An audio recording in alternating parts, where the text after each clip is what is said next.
A reclusive millionaire, devastated by the loss of his family, no longer finds meaning in life. But everything changes when a 9-year-old girl from a shelter shows up with a lunchbox and a brilliant mind.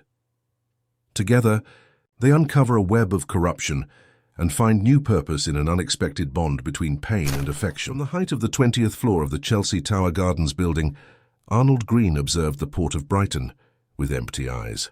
The waters of the largest port complex in North America stretched before him, filled with cargo ships that had once been the center of his existence. Through the panoramic window of his penthouse apartment, the 52-year-old man silently watched the ballet of cranes and containers that continued to operate without his presence. An empire built by his own hands, now just a distant landscape. The motorized wheelchair emitted a soft hum as Arnold turned it towards the spacious living room. The apartment was a monument to wealth and good taste, but also to solitude. Italian designer furniture, contemporary American artworks, and a privileged view of Brighton Bay made up the setting where he had isolated himself from the world for almost 2 years. "Mr. Green, your lunch is on the table," announced Helen, the housekeeper, who had worked for him for over 15 years. The only person he allowed into his space, besides Maurice, his nurse, who came 3 times a week. "Leave it there." "I'll eat later," he replied, his voice low, as it had become since the accident. Helen sighed, accustomed to the routine. Dr. Theo called again. "He insists you should resume physical therapy." Arnold didn't respond, deliberately ignoring the subject. The doctors said he could regain some movement in his legs, that the paraplegia wasn't complete, that there was hope. But hope was a luxury he no longer allowed himself. Not since that rainy night, when the runaway truck crossed the median of the M23 motorway and collided head-on with his car. The accident that took his wife Eliza and his daughter Caroline, leaving him confined to a wheelchair and an existential void too deep to be filled. Mr. Montgomery from the Foundation also called. "He said there are important documents that need your signature," Helen continued, trying as always to rekindle some spark of interest in the outside world. The New Paths Foundation had been created by Arnold shortly after his initial recovery. In an impulse motivated by guilt and pain, he donated almost his entire fortune to build a community center in the Richmond neighborhood aimed at vulnerable children. An attempt to give meaning to having survived while his family was gone.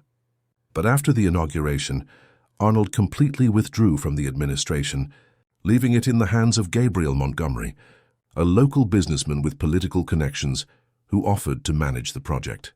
"Tell him to send the papers by email," he replied dryly, turning his chair back to the window, signaling the end of the conversation. The hours dragged on with the same slowness every day. Arnold occasionally read, watched documentaries on global economics without real interest, and spent long periods simply staring at the horizon. The company he had built, Greenport Logistics, had been sold for a fraction of its real value after the accident. The money that remained after the donation to the foundation was more than enough to keep him comfortable for the rest of his life, a life he had no desire to live. The intercom rang at 15 minutes past 3 that Tuesday afternoon, a fact that Arnold would later recall with mathematical precision, as it would mark the beginning of a new counting of time in his existence.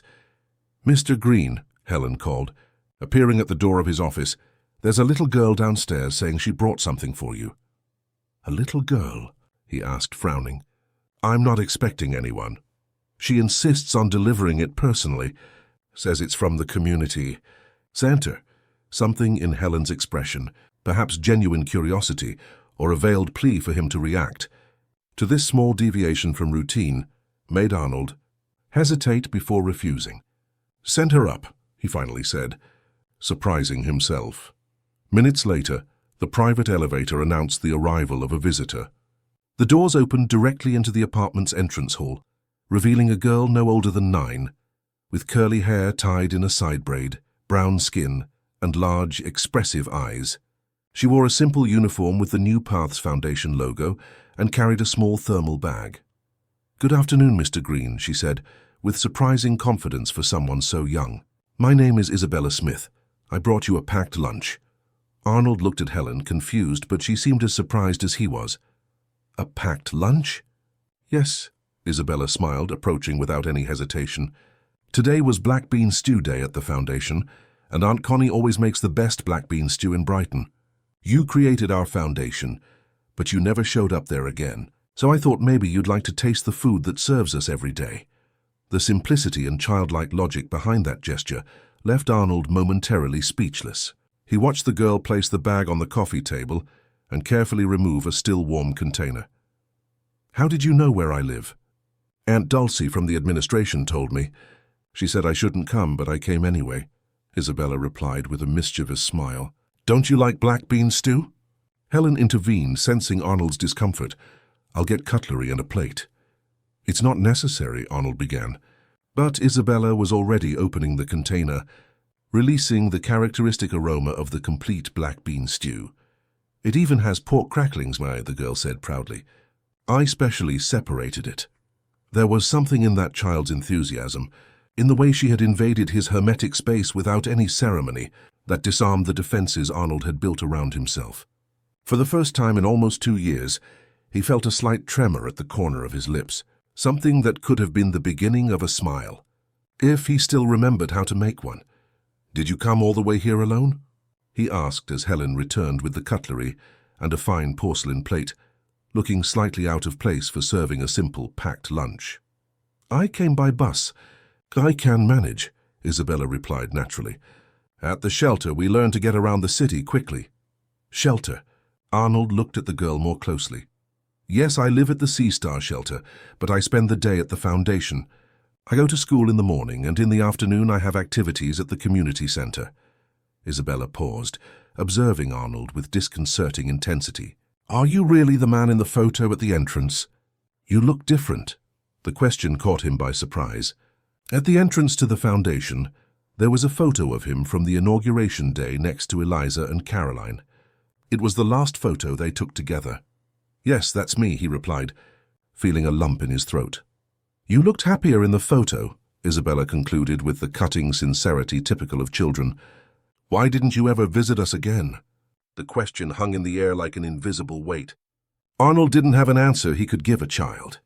How to explain that every breath since the accident was an exercise in resistance, that waking up every morning knowing Eliza wouldn't be by his side, and that he would never again hear Caroline's laughter, was daily torture. I've been busy, he finally replied, the lie sounding fragile even to his own ears. Isabella studied him for a few moments, as if evaluating the truthfulness of that answer. Then, surprisingly, she just shrugged. I understand. Adults are always busy, she said without showing hurt. But the black bean stew will get cold if you don't eat it soon. And cold food is a waste. There are 47,828 homeless children in the United States, did you know? I read that in the Foundation's newspaper. The number quoted with such precision caught Arnold's attention. How do you know that exact number? I like numbers, she replied simply. They make more sense than people sometimes. Something in that statement resonated within Arnold. He too had taken refuge in numbers throughout his professional life. The objectivity of mathematics, the inescapable logic of financial statements, the predictability of logistical algorithms, a world where everything had an explanation and a solution. If this story interested you, don't forget to subscribe to our channel and tell us which city you're watching from. Continuing. After Isabella left, taking with her the empty black bean stew container that Arnold had surprisingly consumed entirely, the apartment seemed quieter than ever. The businessman spent the rest of the afternoon ruminating on that unusual visit. There was something about that girl that intrigued him, perhaps her disconcerting frankness, perhaps the intense sparkle in her eyes when she spoke of numbers, or perhaps just the fact that she was the first person to enter his sanctuary of isolation purely of her own free will.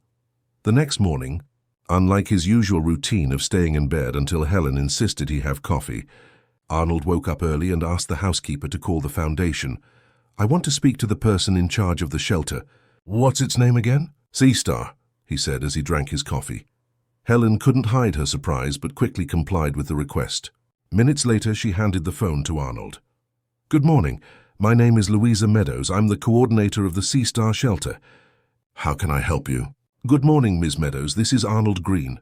He paused, realizing how strange it was to have to identify himself when one day his name opened doors across the city. Yesterday I received a visit from one of your children, Isabella Smith. There was a tense silence on the other end of the line. Mr. Green, I apologize profusely for the inconvenience. Isabella left without authorization. We only found out later. I guarantee this will not happen again. No, it's not a problem, Arnold hastened to clarify. In fact, I would like to authorize her visits. If she wants to, of course. Another silence, this time of astonishment. You would like Isabella to continue visiting you? Yes. And I would also like to get more information about her. Her school record, for example. Well, that's quite unusual, Mr. Green. Normally, we need to follow specific protocols to share information about our children. But considering you are the founder of the institution, she hesitated. Perhaps it's best if you speak personally with our social worker, Renata Carter. She has been following Isabella's case since the girl arrived at the shelter. Arnold felt a pang of anxiety at the suggestion of an in-person meeting, but surprised himself by agreeing. All right. Could you ask her to come to my apartment this afternoon? That same afternoon, Renata Carter, a middle-aged woman with a serene expression and attentive eyes, sat across from Arnold in the spacious living room. Helen served coffee and discreetly withdrew, leaving them alone. Thank you for receiving me.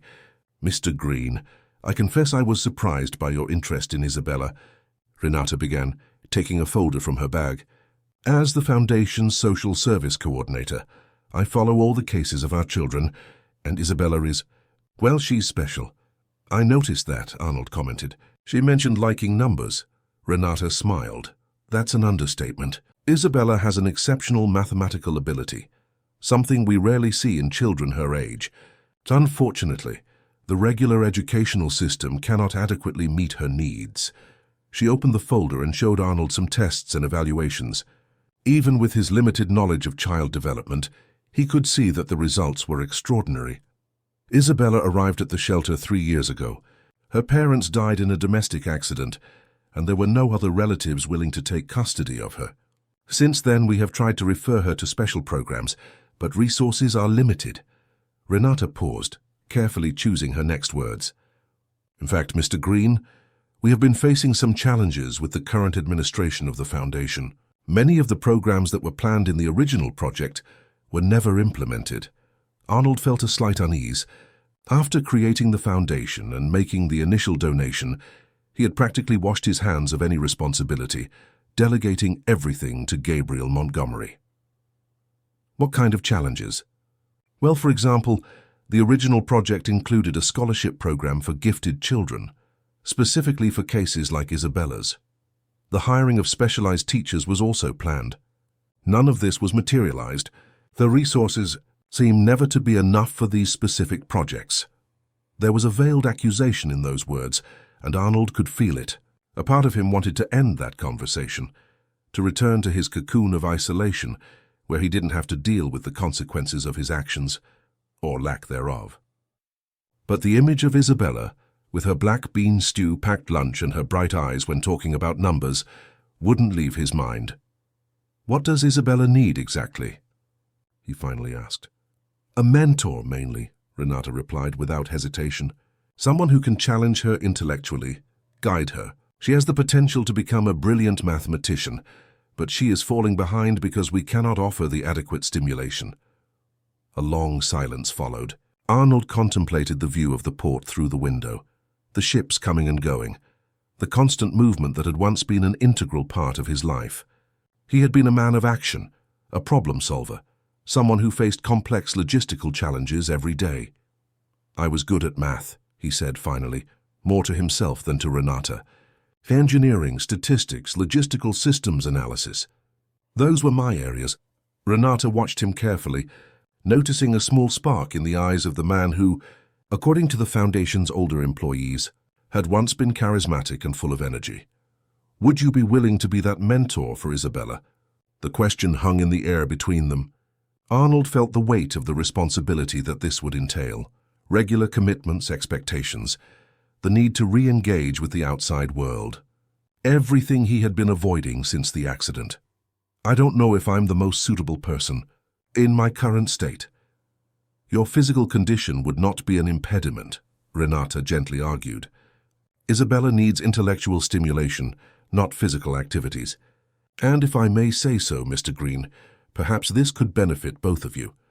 Before Arnold could answer, the intercom rang. Helen answered and seconds later entered the room with an expression somewhere between amused and worried.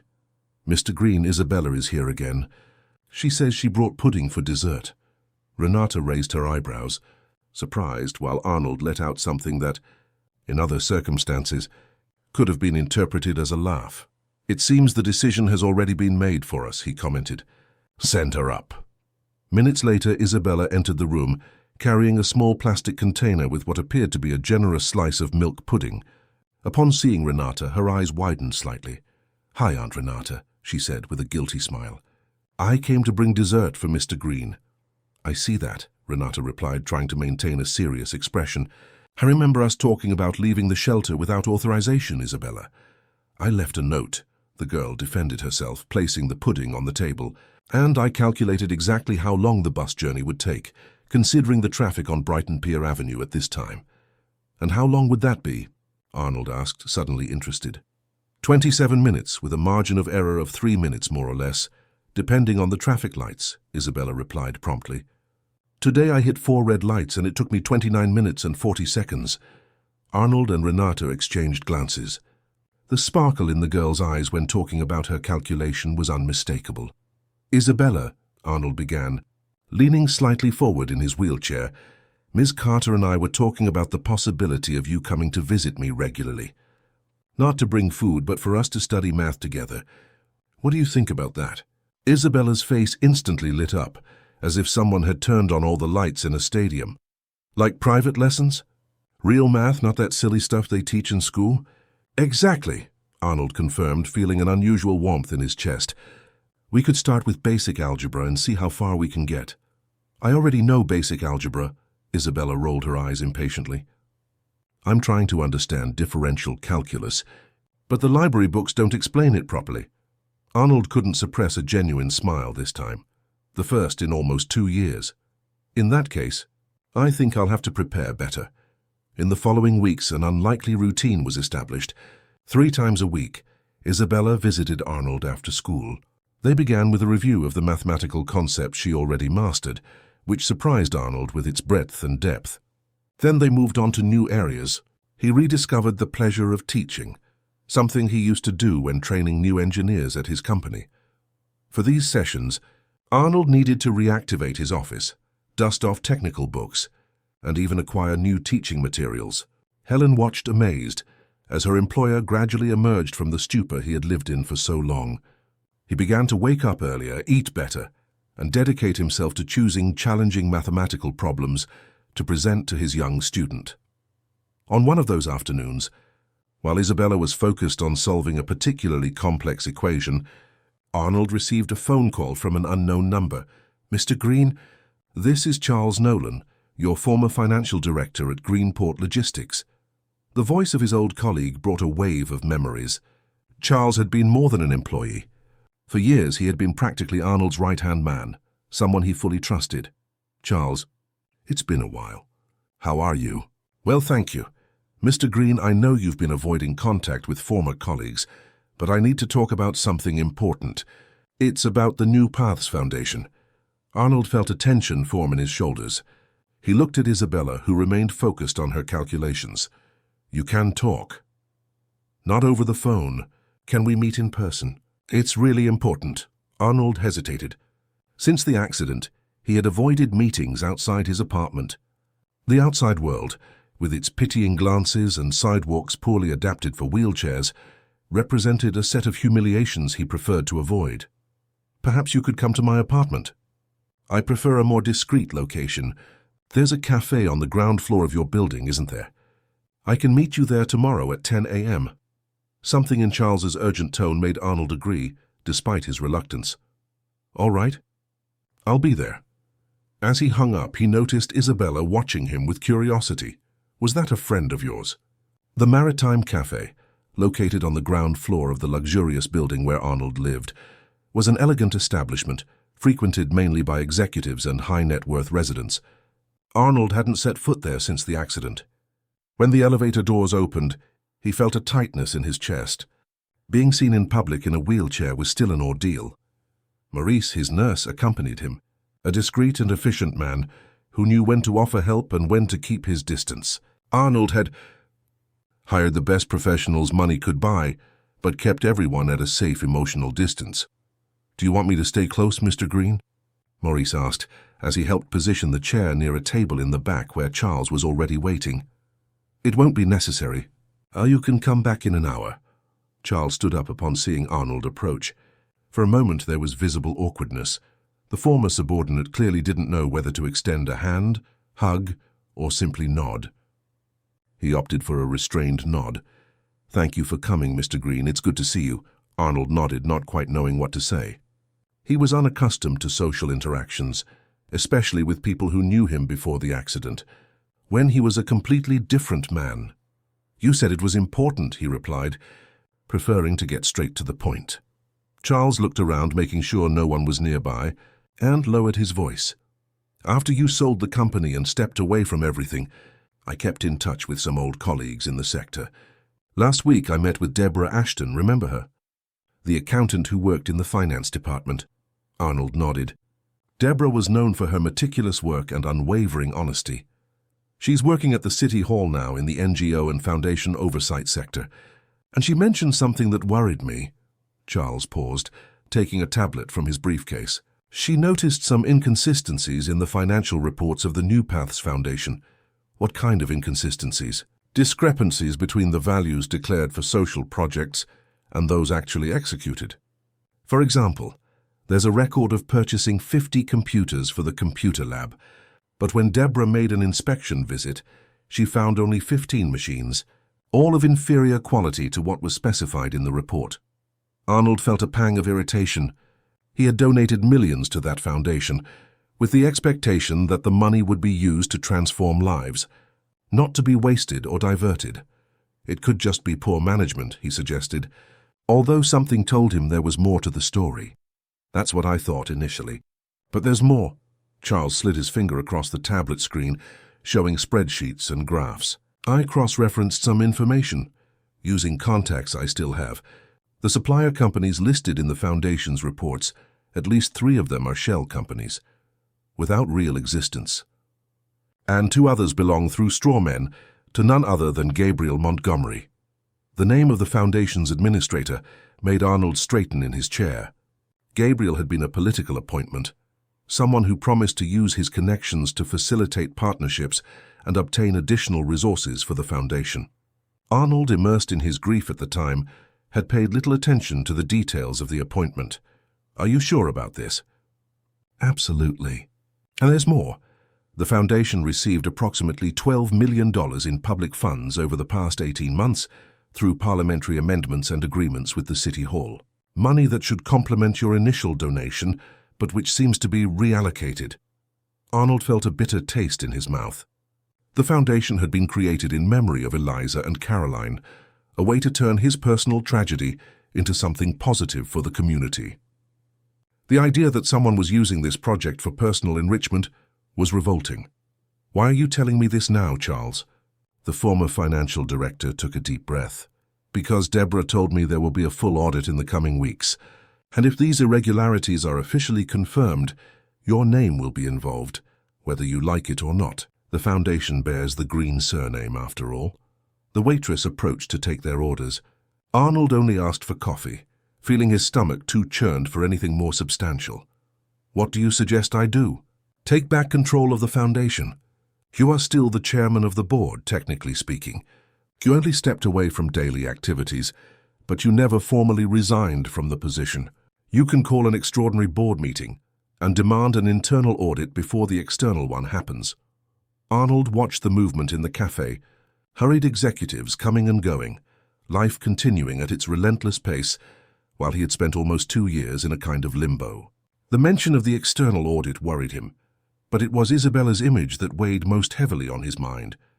The child prodigy who depended on the Foundation's resources, as did dozens of other children. "I'll need your help, Charles. And Deborah's too, if she's willing.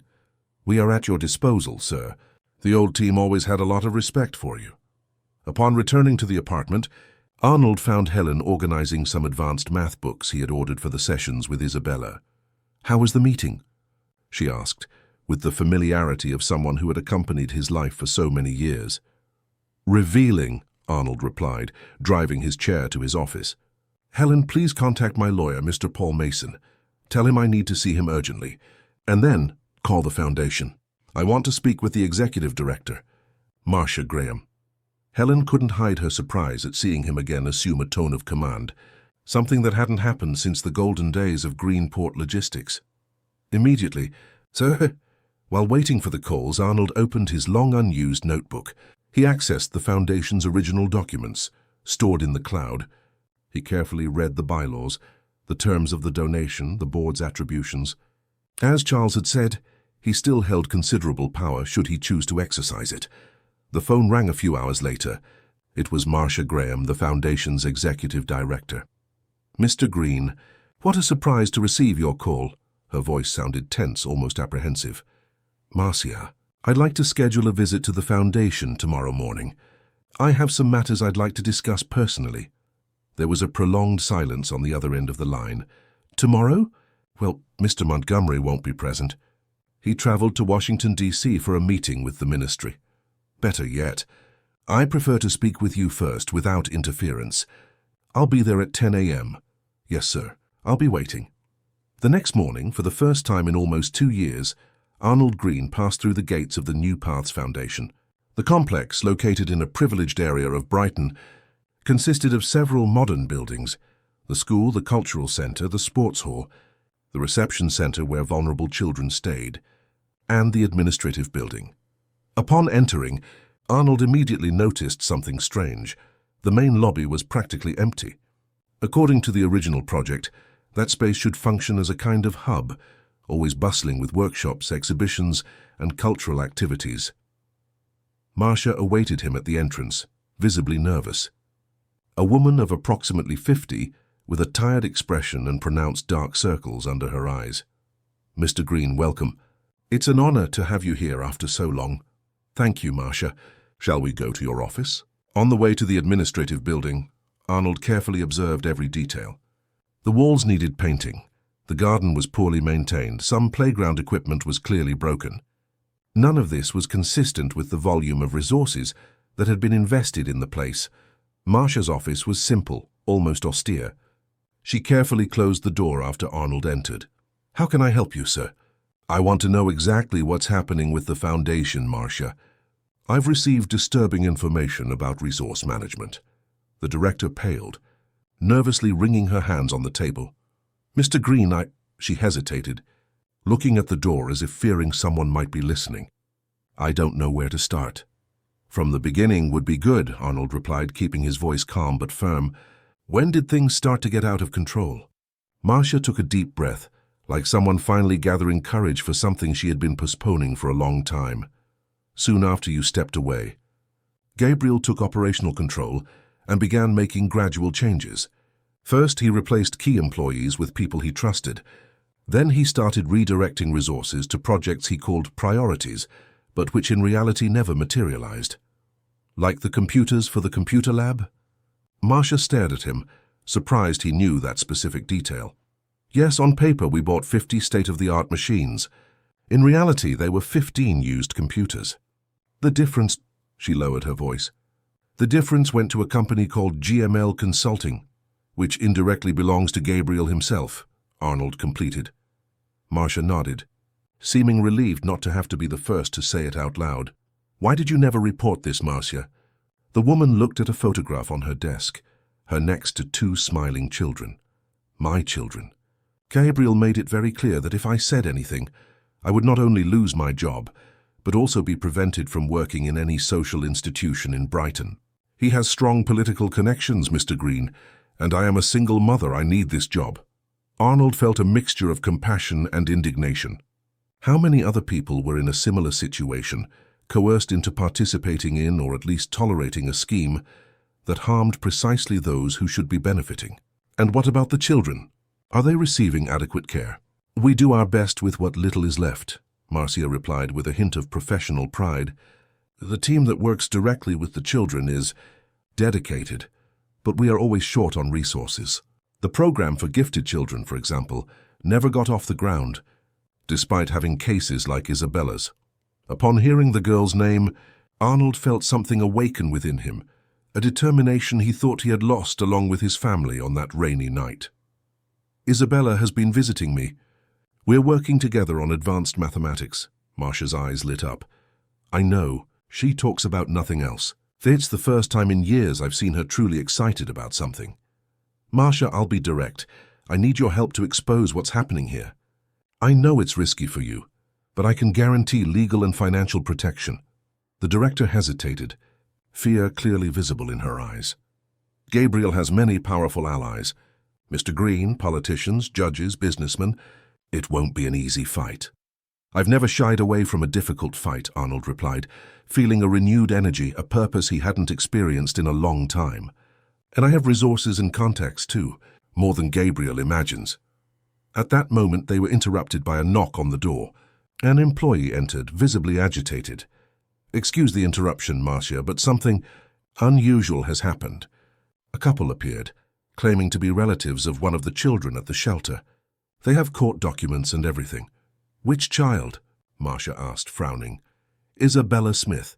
They say they are her aunt and uncle and have a court order granting temporary custody. Arnold felt his blood run cold. That's impossible, he intervened. According to the social worker, Isabella has no living relatives. The employee looked at him, confused. Well, they have documents that seem legitimate. Judge Claudia Montgomery signed the order. Montgomery? Arnold exchanged a significant look with Marcia. Any relation to our Gabriel? Wife, Marcia replied softly. We need to act fast, Mr. Green.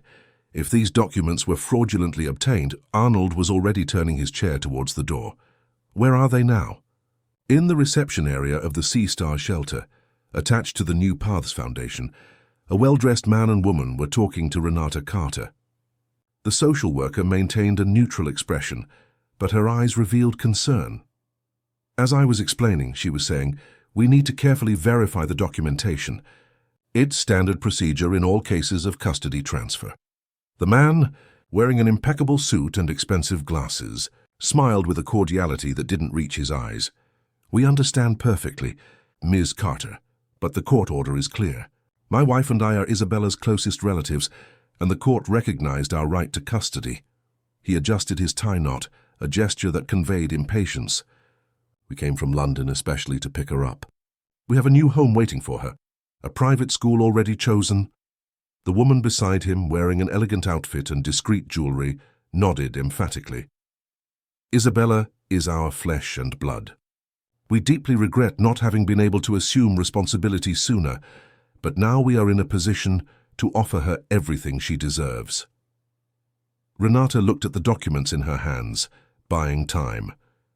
Something didn't fit in that story. In 3 years working on Isabella's case, there had never been any mention of living aunts or uncles, much less interested in her custody. It was at that moment that Arnold entered the reception, accompanied by Marcia. His arrival in a wheelchair, clearly the founder of the institution everyone knew from photographs, caused a momentary pause in the conversation. Mr. Green, Renata greeted him, a slight expression of relief on her face. These are Mr. Richard and Mrs. Teresa Meadows. They are here claiming to be Isabella's aunt and uncle and have presented a court order to obtain her custody. Arnold studied the couple intently. The man displayed excessive confidence, while the woman seemed slightly uncomfortable, avoiding direct eye contact. It's a pleasure to meet you, Mr. Green, Richard said, extending his hand. Your reputation precedes you. The work you do here is admirable. Arnold deliberately ignored the extended hand. It's interesting that you've never appeared before. Isabella has been at the shelter for 3 years. Richard's smile faltered for an instant, but he quickly recomposed himself. A regrettable situation indeed. We were living abroad, Australia to be more specific. My executive work required total dedication. When we learned of our niece's situation, we immediately initiated proceedings to obtain her custody. But international bureaucracy is complicated. Australia. Arnold raised an eyebrow, curious. Isabella never mentioned having an aunt and uncle in Australia.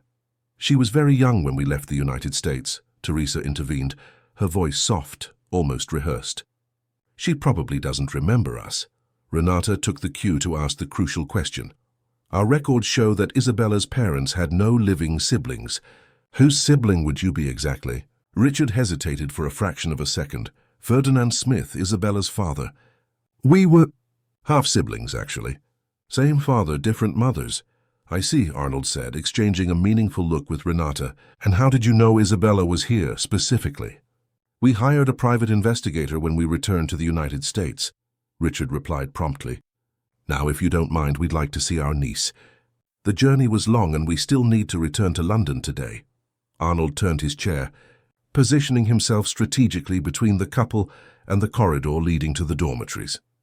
Unfortunately, Isabella is not here at the moment. She is at school, and before you can see her, we need to thoroughly verify this documentation. I'm sure you understand our concern for her well-being. Richard narrowed his eyes, his mask of cordiality beginning to crack. The court order is sufficient. Mr. Green, we don't need your approval. Actually, you do, a new voice intervened. A middle-aged man carrying a leather briefcase entered the reception. Dr. Paul Mason, lawyer for the New Paths Foundation. And I strongly advise you not to attempt to remove the minor from these premises until we can verify the authenticity of these documents. Arnold felt immense relief at seeing his long-time lawyer. Helen had managed to contact him in time, and Paul, always efficient, had arrived with the necessary speed. Richard looked from Paul to Arnold, his face hardening. This is absurd. We have a court order. And we have a duty to protect our children, Paul replied calmly, extending his hand. If you'll allow me to examine this order? With visible reluctance, Richard handed over the documents. Paul examined them carefully, page by page. Interesting, he murmured finally. This order was issued only 2 days ago, on an emergency basis, without a hearing with shelter representatives, and signed by Judge Claudia Montgomery. He looked directly at Richard. Do you know Judge Montgomery personally? Of course not, Richard replied, but a slight tremor in his voice betrayed him. Why would I? Just professional curiosity, Paul smiled politely, returning the documents. I'll need to make copies of this and do some checks. I'm sorry, but Isabella will not be able to leave today. Richard stepped forward, his posture suddenly threatening. This is obstruction of a court order. We can call the police. Feel free, Paul replied, unperturbed. In fact, I've already taken the liberty of contacting the Child Protection Unit. They should be arriving any moment. I'm sure they can help us clarify this situation. As if summoned by his words, 2 plainclothes police officers entered the reception, identifying themselves as CPU agents. The tension in the air became palpable. Good afternoon, said the older officer, a woman with a stern expression. I'm Detective Regina Evans.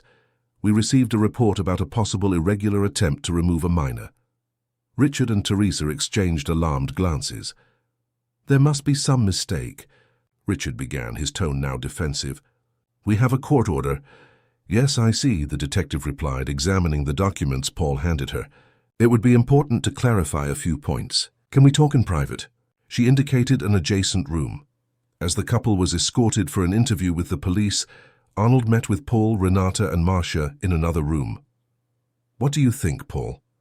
Arnold asked, concern evident on his face. The documents appear authentic at first glance, the lawyer replied, but there are clear procedural irregularities.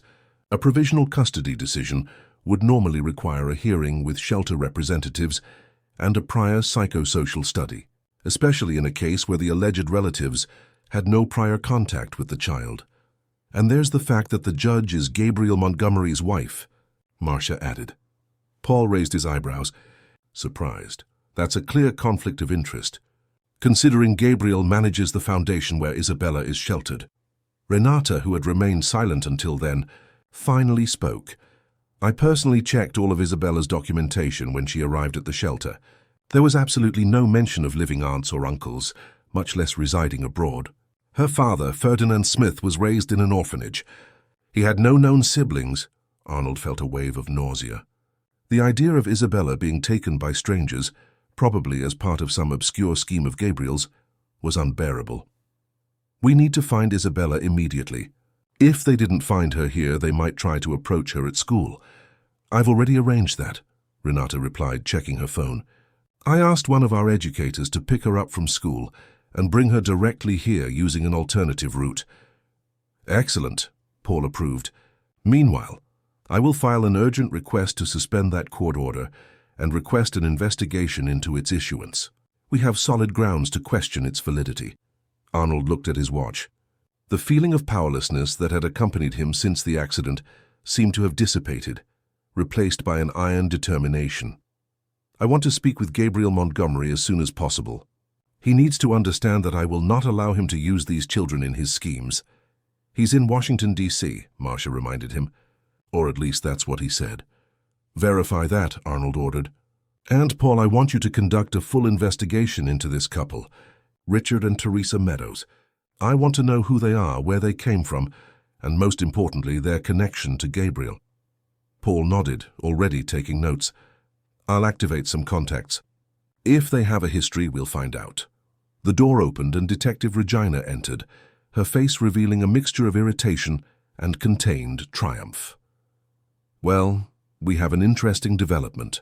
After some basic questions about Isabella's family, the alleged aunt and uncle decided to withdraw the custody request and leave in a hurry.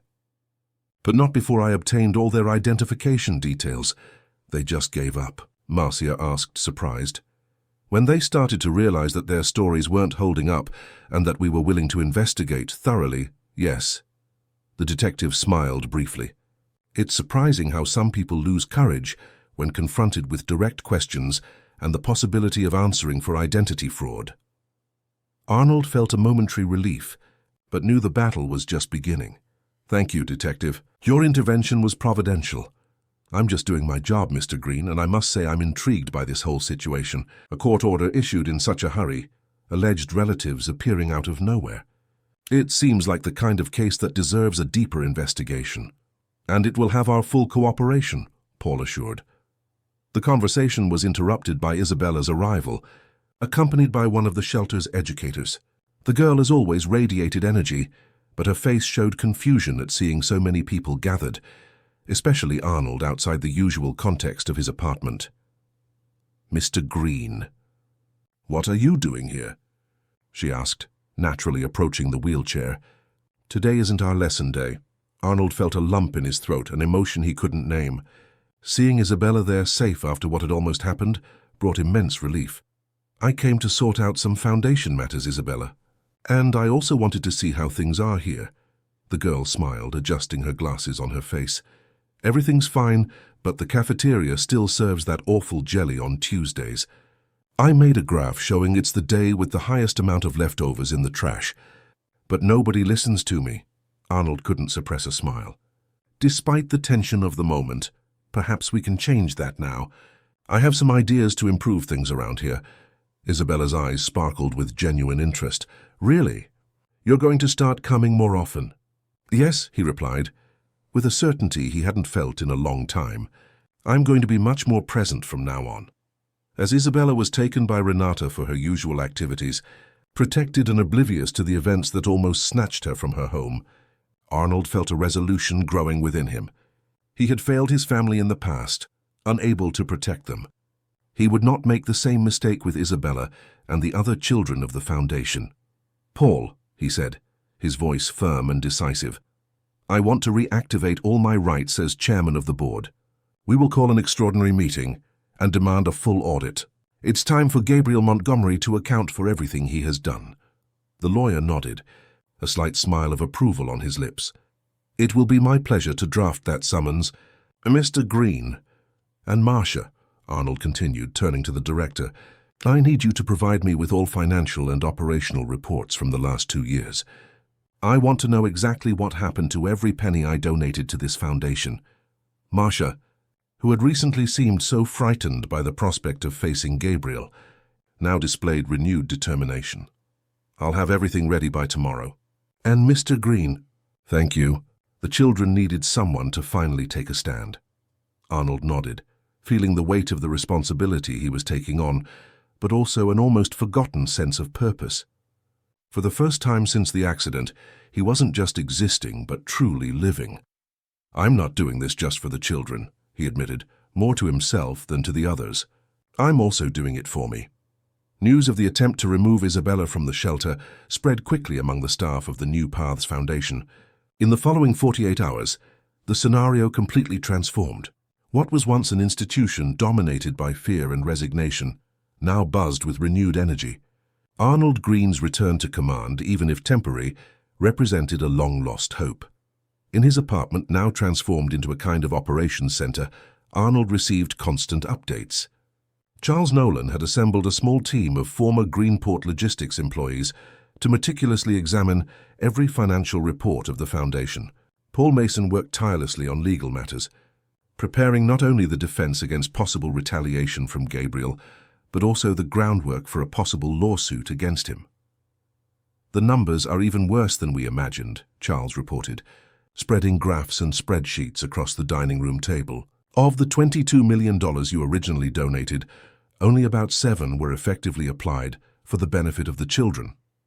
The rest was diverted through overpriced contracts, phantom service providers, and a complex network of shell companies." Arnold examined the documents, feeling a mixture of anger and guilt. How could he have been so negligent?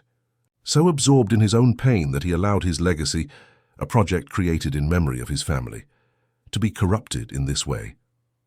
"And what about the public funds?" he asked, recalling Charles's earlier mention. "There, the situation is even more serious." Charles pointed to another set of documents. The foundation received approximately $12 million in government funds over the past 18 months. Of that amount, less than $2 million actually reached the social projects. Helen entered the room bringing coffee for everyone. Her normally impassive face revealed concern. "Mr. Green, the girl Isabella is here. She said today is math lesson day." Arnold looked at his watch, surprised. With all the commotion of the past few days, he had completely forgotten about his regular commitment with Isabella. "Send her in, Helen, and please, prepare some hot chocolate for her." Isabella entered the room with her usual energy, carrying a backpack seemingly too heavy for her size. Upon seeing the table covered with papers and the presence of unknown people, she hesitated briefly. "Am I interrupting something important?" "Never anything so important that it can't be paused for our lesson," Arnold replied, smiling genuinely. "Let's go to the office. Charles and Paul can continue working here." In the office, while organizing the materials for the lesson, Arnold noticed that Isabella seemed unusually quiet. "Is something wrong, Isabella?" The girl adjusted her glasses, a gesture Arnold had already identified as a sign of nervousness. "Everyone at the shelter is saying that people showed up wanting to take me away." "Is it true?" Arnold hesitated. He had hoped to protect Isabella from these worries, but clearly news traveled fast among the children. "Yes, it's true. But don't worry, we won't let anyone take you. Why would someone I don't even know want to take me?" The question, asked with Isabella's typical objectivity, caught Arnold off guard. How to explain to a 9-year-old the complexities of fraud, corruption, and abuse of power? "Sometimes, Isabella, adults do wrong things for wrong reasons. In this case, those people were trying to use you as part of a larger scheme." "Because of money?" she asked, surprising him again with her perceptiveness. "Yes, basically." Isabella was silent for a few moments, processing the information. "Thank you for not letting them take me," she finally said, her voice small, reminding Arnold that, despite all her extraordinary intelligence, she was still just a vulnerable child. "I will always protect you, Isabella. That's a promise." The words came out naturally, but as soon as he uttered them, Arnold felt their weight. It was a commitment he hadn't made to anyone since the accident. The idea of taking responsibility for another life again scared him deeply, but at the same time it seemed the only possible path now. The lesson proceeded normally, with Isabella demonstrating her usual ease with advanced mathematical concepts. At the end, she took something from her backpack, a notebook with a colorful cover. "I made this for you," she said, handing it to Arnold. He opened the notebook and found dozens of pages filled with equations, graphs, and meticulous notes. "It's a project for an app," Isabella explained, animated. "An app that can track where the foundation's money is going. Every dollar donated would have a code, and people could see exactly what it was spent on." "I thought of it after I heard Aunt Marcia talking about transparency." Arnold flipped through the pages, genuinely impressed. The concept was sophisticated, especially coming from someone so young, but perfectly executable with current technology. This is brilliant, Isabella. Truly brilliant. The girl's face lit up with the compliment. Do you think it could work? Really? Not only could it work, but I think it should be implemented. I'll talk to some developers I know. We can make this a reality. After Isabella's departure, Arnold reunited with his impromptu team. Paul brought important news. I managed to temporarily suspend the court order, granting custody of Isabella to that couple. Additionally, Detective Regina has opened an investigation into them. She discovered they are employees of a consulting firm linked to Gabriel Montgomery. So they were indeed his strawmen, Arnold concluded, his suspicion confirmed. Exactly. And there's more. We found out that Gabriel is returning from Washington, D.C. tomorrow. He called an urgent meeting with the entire Foundation board. He probably already knows we're investigating, Charles commented. He must be trying to articulate a defense or worse, destroy evidence. Arnold pondered for a moment. We'll surprise him. Paul, prepare the necessary documents to call an extraordinary board meeting. As chairman, I have that prerogative. Schedule it for the same time as the meeting Gabriel called. That will create a direct confrontation, Paul warned. That's exactly what I intend, Arnold replied, an iron determination in his voice. I'm tired of hiding, so it's time to face problems head-on. The next morning, the atmosphere at the New Paths Foundation was palpably tense. Employees whispered in the corridors, divided between loyalty to Gabriel, imposed more by fear than by admiration, and the renewed hope that Arnold's presence brought. The board meeting room, rarely used in recent years, had been prepared for the encounter. On one side of the large oval table, Arnold positioned his wheelchair, flanked by Paul, Charles, and Marcia. On the other side, empty chairs awaited the arrival of Gabriel and his allies. At 10 o'clock sharp, the doors opened. Gabriel Montgomery entered, followed by 3 men in impeccable suits, his personal lawyer and 2 directors he had appointed himself.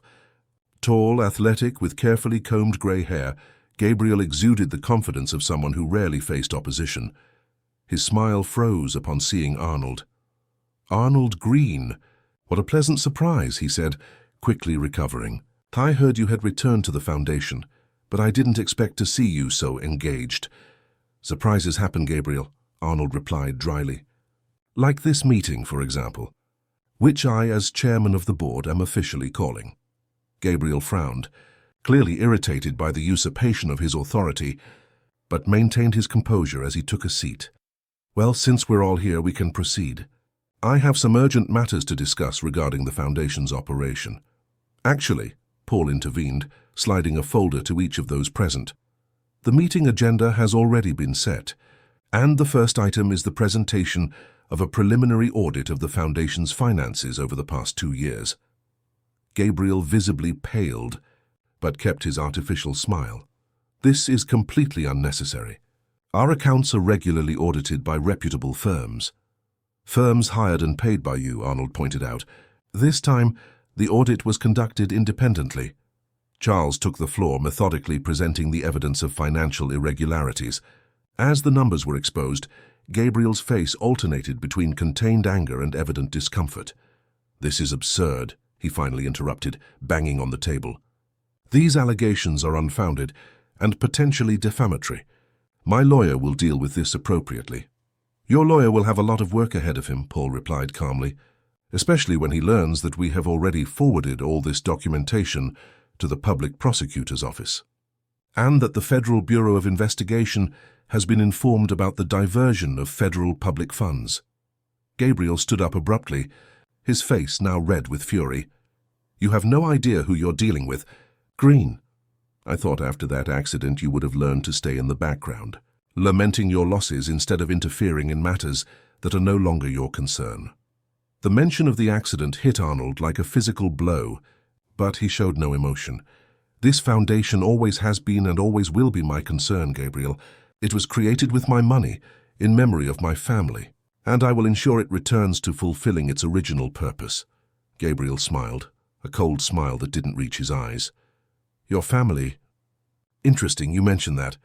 You know, I always wondered how such an experienced driver could lose control on such a simple curve on the M23. The investigations were closed too quickly, in my opinion. Arnold's blood ran cold. The insinuation was clear and monstrous. "Be careful what you're suggesting, Montgomery," Paul warned, his voice filled with indignation. Gabriel shrugged, still smiling. "Just an observation. By the way, I heard you've been getting quite close to a certain girl from the shelter. Isabella, isn't it? A brilliant child from what they say. It would be a shame if something happened to her too." Before anyone could react, the meeting room door opened. Detective Regina Evans entered, accompanied by 2 uniformed police officers. "Gabriel Montgomery," she announced, her voice professional and firm. "You are being summoned to give a statement in an inquiry into fraud, embezzlement of funds, and attempted influence peddling involving a minor." Gabriel's face transformed into a mask of disbelief. "This is absurd. You have no idea who my contacts are. One phone call from me and your career is over." "Detective," Regina smiled coldly, "your threats only add coercion of authority to the charges. Mr. Montgomery, now we can proceed to the police station civilly, or would you prefer to do this the hard way?" As Gabriel was escorted out, casting hateful glances at Arnold, Marcia approached, her expression a mixture of relief and concern. "This isn't over, Mr. Green. Gabriel has powerful allies. They will retaliate." Arnold nodded, aware of the risks he was taking. "I'm counting on it, Marcia, because now we are prepared to face them, all of them." Back in the apartment, hours later, Arnold found Isabella waiting for him. Helen had picked the girl up from the shelter, following instructions to keep a close eye on her, until the situation with Gabriel was completely resolved. "How was the meeting?" Isabella asked, curious as ever. "Complicated," Arnold replied honestly, "but productive." The girl watched him intently with that penetrating gaze that seemed to see beyond words. "You look different," she finally commented. "Less sad." Arnold reflected on the observation. It was true. Despite the stress and challenges of the past few days, he felt more alive than at any moment since the accident. He had a purpose again, people who depended on him, battles worth fighting. "You know, Isabella," he said, moving his chair closer to the window where the girl was, "sometimes we need someone to remind us of what's truly important in life." "Like math?" she asked, smiling. "Like math," he agreed, returning the smile, "and like making a difference in other people's lives." The sun was beginning to set over the port of Brighton, painting the sky with shades of orange and pink. A new phase was beginning, not just for the foundation, but for Arnold and Isabella too. And for the first time in a long time, the future seemed promising. 6 months had passed since the confrontation in the New Paths Foundation boardroom. Months of intense work, legal challenges, and profound transformations. The autumn sun gently warmed the newly revitalized gardens of the foundation, where dozens of children played under the watchful eyes of educators. In the center of the complex, a new building stood out with its modern and sustainable architecture. An elegant plaque identified the location: Eliza and Caroline Green Development Center, a space dedicated to children with high abilities, especially in the area of exact sciences. At the main entrance of the foundation, staff and guests gathered for the inauguration ceremony. Among them, Arnold Green, no longer in his wheelchair but leaning on a cane, the result of months of intensive physical therapy that had partially restored movement to his legs.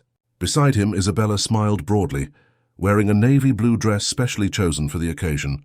"Nervous?" the girl asked, adjusting her new colorful framed glasses that replaced the old simple worn ones. "A little," Arnold admitted, running a hand through his now neatly trimmed hair. "It's been a long time since I last spoke in public." "You'll do great," Isabella assured with the unwavering conviction typical of children. "You just need to take a deep breath and remember why we're doing this." Arnold smiled, once again admiring the simple, direct wisdom of his young protégé. In recent months, the bond between them had strengthened daily. The adoption process, initiated shortly after Gabriel Montgomery's downfall, was progressing promisingly. Isabella already spent most of her time in Arnold's apartment, now renovated to accommodate her own room, filled with books on mathematics, astronomy, and science in general. "Mr. Green," Marcia called, approaching with a clipboard in her hands. "It's almost time. All the guests have arrived, including the mayor and representatives from the Department of Education." Arnold nodded, feeling the weight of responsibility, but also the warmth of satisfaction. at seeing his project finally taking the form it always should have had. After the scandal involving Gabriel Montgomery, who now faced multiple criminal charges, the foundation underwent a complete overhaul. Arnold reassumed the chairmanship of the board and appointed Marcia as executive director. Charles Nolan joined the team as financial director, implementing a rigorous system of control and transparency.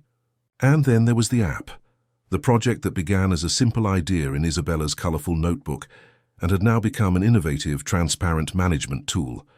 Any donor, large or small, could track exactly where their money was being applied, visualizing in real time the impact of their contribution. "Your app is an absolute success," Renata Carter commented, joining them. The social worker, now pedagogical coordinator of the new center, had become a constant presence in Arnold and Isabella's lives. "I've already received calls from 3 other NGOs wanting to implement the same system." "It's not my app," Arnold corrected.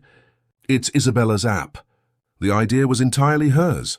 The girl blushed slightly at the recognition, but her eyes sparkled with pride. "We just need to add more graphs and interactive visualizations in the next version," she commented, always thinking of improvements. "And maybe a specific section to track educational projects." A small group of journalists approached, requesting a photo of Arnold and Isabella together in front of the new center. As they posed, Arnold couldn't help but think about how drastically his life had changed since that Tuesday afternoon, when a determined girl had appeared at his door with a packed lunch of black bean stew. The official ceremony began promptly at 10 a.m. A series of speeches by authorities and foundation partners preceded the main moment, Arnold Green's address. When his turn came, he gently declined the wheelchair he still occasionally used for longer distances. Leaning on his cane, he walked slowly to the podium. A respectful silence fell over the audience. Many there knew his story, the accident, the withdrawal, the triumphant return. For those who had known him before, the transformation was visible not only in his physique, but primarily in his eyes, which once again shone with purpose and life. "Good morning, everyone," he began, his voice firm and clear. 2.5 years ago, when I first inaugurated this foundation, I was in a very different place, both physically and emotionally. I had lost my wife Eliza and my daughter Caroline in a tragic accident, and I myself was beginning a difficult journey of physical recovery. He paused, looking directly at Isabella, who was watching him from the front row. At that time, the foundation represented for me a way to give meaning to tragedy, to transform pain into something positive. But honestly, I didn't have the necessary strength to closely follow this project. I withdrew, isolated myself, and that withdrawal allowed ill-intentioned people to divert the foundation from its original purpose. Some murmurs ran through the audience. The Gabriel Montgomery case had received extensive press coverage, exposing a corruption scheme that went far beyond the foundation, reaching various sectors of public administration. Today, we are here not only to inaugurate a new space, but to reaffirm the true purpose of the New Paths Foundation, to transform the lives of vulnerable children, offering not only shelter, but real opportunities for development. And for that, we need transparency, commitment, and above all, genuine love for what we do. Arnold paused again, reorganizing his thoughts. "Many of you must be wondering what made me return after so long away. The answer is sitting there in the front row." He smiled, indicating Isabella, an extraordinary girl who had the courage to knock on my door, literally, bringing not only a packed lunch of black bean stew, but also a reminder of what truly matters in life. Some soft laughter rippled through the audience. As Isabella adjusted her glasses, visibly moved. Isabella taught me that even when we lose something precious, we can still find new reasons to move forward. She showed me that knowledge is a powerful form of transformation, and that mathematics, yes, mathematics, can be an incredible tool to understand and improve the world around us. He pointed to the large digital screen installed at the entrance of the center.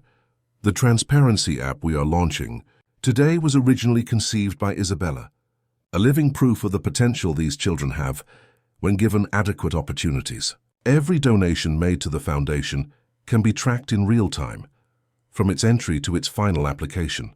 It is the realization of our commitment to absolute transparency. Arnold took a deep breath and, in a gesture that surprised everyone, including himself, dropped his cane and took a few steps unsupported, approaching the edge of the stage. This development center we inaugurate today bears the name of my wife and my daughter, but it is not just a memorial. It is a living, pulsating space where children like Isabella can fully develop their talents and abilities, where dedicated teachers will find the necessary resources to inspire the next generation of scientists, mathematicians, artists, and above all, conscious citizens. A long applause erupted from the audience as Arnold, visibly emotional, returned to the podium to conclude his speech. Finally, I would like to announce that, as of today, I am initiating the formal process to create a new legal structure for the Foundation, a governance model that will ensure that the mistakes of the past are not repeated, with multiple layers of oversight and a diversified board, including community representatives and experts in education and social assistance. More applause followed, as Arnold concluded. The poet Fernando Pessoa once said that all is worthwhile if the soul is not small. In recent months, I have rediscovered the size of my own soul, thanks to a girl who had the courage to show me that there was still life beyond tragedy. And it is this message of hope and renewal that I would like to leave with all of you today. Upon finishing his speech, Arnold was met with a standing ovation. Isabella ran to the stage, embracing him emotionally. Together they cut the symbolic ribbon that officially inaugurated the new center. The celebration continued throughout the day, with presentations by the children served by the Foundation, guided tours of the new facilities, and a large community black bean stew meal, a special tribute to that first packed lunch that had changed everything. In the late afternoon, while most of the guests had already left, Arnold and Isabella walked slowly through the Foundation's gardens. The sun began to set, casting a golden light over the complex. "We did it, didn't we?" Isabella asked, holding Arnold's hand. "Yes, we did," he replied, smiling. "But this is just the beginning. Did the judge say when he'll decide on the adoption?" The question came loaded with expectation. "Next week. But Paul is confident. All the reports are favorable." Isabella nodded, thoughtful. "Do you know what I liked most today?" she asked after a few moments. "What?" "Seeing you walk without your cane on stage. You hadn't told me you could do that already." Arnold smiled, surprised by his own feat. "It was the first time, actually. I think I was so focused on the moment that I didn't even realize what I was doing." Renata says that sometimes we need a purpose greater than ourselves to overcome our limits. "She's right," Arnold agreed, once again admiring Isabella's maturity. "And you, young lady, have been that purpose for me." They continued walking in comfortable silence until Isabella broke the moment with an unexpected question. "Can I call you Dad?" Even before the official adoption, Arnold felt a lump in his throat and a wave of emotion he couldn't contain. He knelt, ignoring the protest of his still recovering legs, to be at Isabella's eye level. "Nothing would make me happier," he replied. His voice choked. Isabella smiled, hugging him tightly. "Then it's decided. We're a family now." "Yes," Arnold agreed, feeling a peace he hadn't experienced in years. "We are a family." As they returned to the car that would take them back to the apartment, now truly a home, Arnold couldn't help but look at the darkening sky. Somewhere, he felt, Eliza and Caroline would be watching, perhaps even guiding the events that had brought him there. Life had given him a second chance. An opportunity for healing, renewed purpose and love. And it had all begun with a simple packed lunch of black bean stew, brought by a girl who, unknowingly, carried within her the power to transform not only mathematical formulas, but also broken hearts. The following week, as expected, the judge granted the definitive adoption. Isabella officially became Isabella Smith Green. The celebration was intimate, just the two of them, Helen, Charles, Paul, Marcia, and Renata, the people who had been fundamental on that journey of reconstruction.